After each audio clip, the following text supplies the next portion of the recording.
Selamat pagi ayah dan bunda. Hari ini kita akan mengobrol tentang disiplin positif. Berbicara tentang disiplin positif, dalam Montessori akan berhubungan dengan salah satu prinsip Montessori, yaitu kebebasan dengan batasan. Kebebasan dengan batasan adalah core konsep Montessori. Orang tua yang baru mengenal konsep Montessori, konsep ini terlihat kontradiktif. Bukankah batasan adalah berlawanan dengan kebebasan? Yang dimaksud dengan kebebasan dalam batasan adalah sebuah konsep yang memberdayakan. Hal ini mencakup gagasan anak sebagai seorang penjelajah yang mampu belajar dan berbuat sendiri. Montessori mendorong kebebasan dalam batasan melalui desain lingkungan yang dipersiapkan. Yang dimaksud dengan batasan adalah aturan dasar kelas Montessori. Ada 3 aturan dasar di kelas Montessori. Pertama, menghargai diri sendiri. Kedua, menghargai orang lain. Ketiga, menghargai lingkungan. Begitu pula dengan disiplin positif. Disiplin bukanlah fakta, namun sebuah cara untuk memiliki kontrol diri agar dapat membedakan yang benar dan salah. Lalu, apa yang dimaksud dengan disiplin? Menurut Maria Montessori, disiplin dipupuk bersamaan dengan pertumbuhan dari dalam diri dan kesadaran. Semakin berkembang, anak akan memiliki kemampuan kontrol diri. Hal tersebut memberikan mereka kemampuan untuk memilih sendiri antara memilih yang benar dan memilih yang salah. Ada beberapa cara mengembangkan disiplin anak di rumah. Saya akan sebutkan satu persatu, nanti akan dijelaskan lebih detail di slide selanjutnya.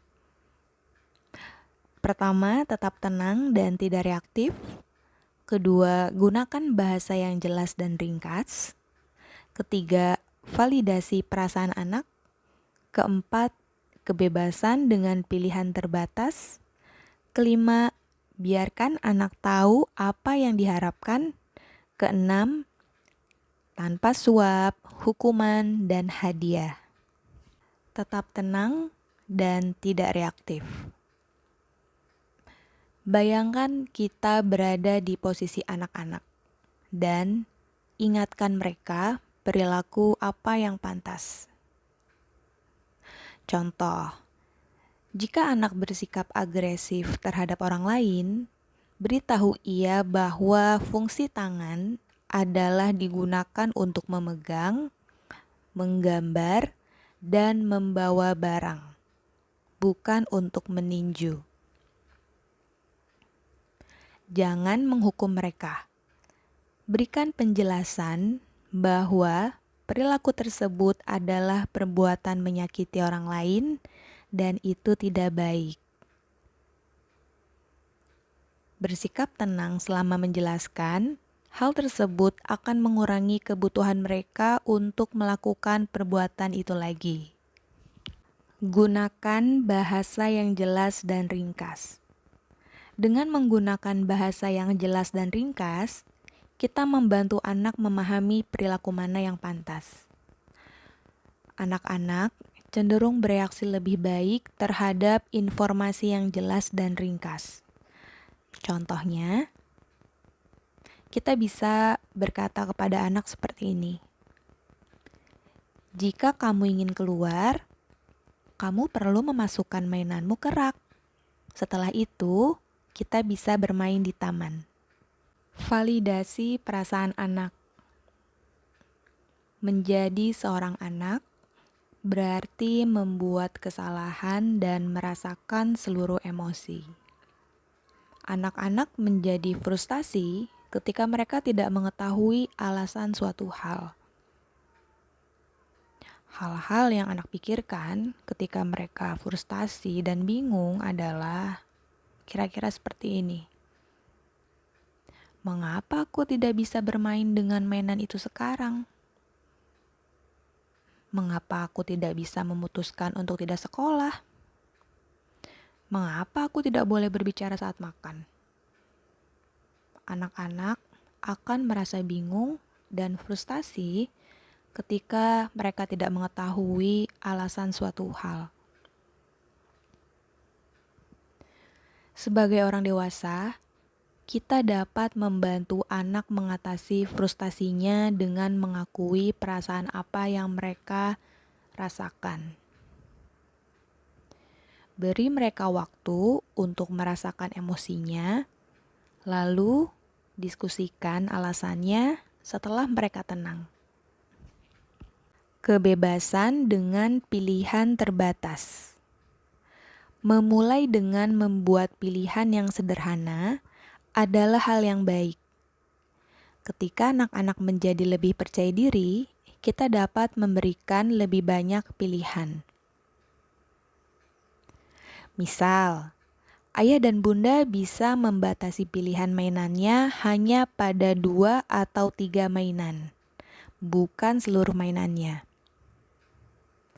Rasa percaya diri yang anak miliki akan muncul ketika anak memiliki kesempatan untuk berkehendak. Membatasi rentang pilihan adalah hal yang bermanfaat untuk perkembangan anak-anak. Biarkan anak tahu apa yang diharapkan. Selalu uraikan apa yang diharapkan, dan jika anak-anak masih baru dalam tugas tersebut, pastikan untuk memberikan contoh bagi mereka. Misalnya, alih-alih menggunakan kata bereskan mainan, sebaiknya ayah bunda mengutarakan dengan kalimat seperti ini. Ayo, kita masukkan kembali mainan adik ke dalam rak yuk. Anak-anak perlu mendapatkan informasi tentang apa yang kita harapkan sebelum ia melakukan aktivitas tertentu. Contoh, jika anak diharapkan membereskan piring setelah makan, ayah bunda bisa membicarakan tugas tersebut sebelum ia makan, sehingga ia tahu apa yang dilakukan. Tanpa suap, hukuman, dan hadiah. Suap, hukuman, dan hadiah bersifat ekstrinsik, bukan berasal dari dalam diri mereka sendiri. Mereka harus bisa melakukan tugasnya sendiri tanpa kita mendorong mereka.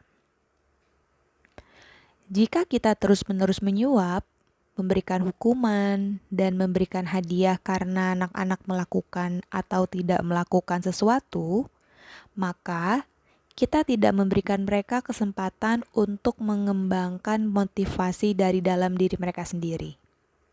Maria Montessori mengatakan, "Let us always remember that inner discipline is something to come, not something already present. Our task is to show the way to discipline." Jadi, disiplin adalah keterampilan yang bisa dipelajari. Tugas kita sebagai orang dewasa adalah menunjukkan bagaimana cara untuk berdisiplin. Anak-anak membutuhkan pembelajaran dan kesempatan untuk menguasai keterampilan dan seluruh emosi mereka. Sebagai orang tua, kita perlu memandu mereka menghadapi kemungkinan konsekuensi dari tindakan mereka dan memvalidasi perasaan mereka. Kita bisa menetapkan batasan yang jelas sekaligus mendukung kemandirian anak agar mereka mengembangkan cara untuk berdisiplin.